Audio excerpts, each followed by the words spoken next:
విఘ్నాలను తొలగించే నాయకుడు వినాయకుడు.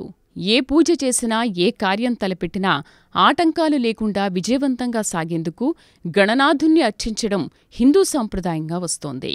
రాతని గణపతి రూపంలో చెక్కి ఆలయాల్లో ప్రతిష్ఠించడం అందరికీ తెలిసిన విషయమే. కానీ తెల్ల జిల్లేడు వేరు గణపతి ఆకృతి దాల్చి కాజీపేటలో శ్వేతార్క గణపతిగా పూజలందుకుంటున్నాడు.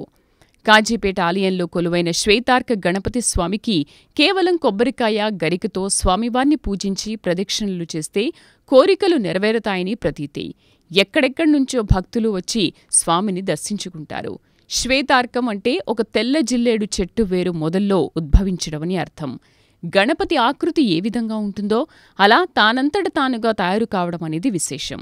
ఏ చెట్టుకైనా వేర్లు, తొండాలులాగే కనిపిస్తాయి. ఇక్కడ విశేషం ఏమిటంటే అవయవాలు పరిపూర్ణంగా ఉంటాయి.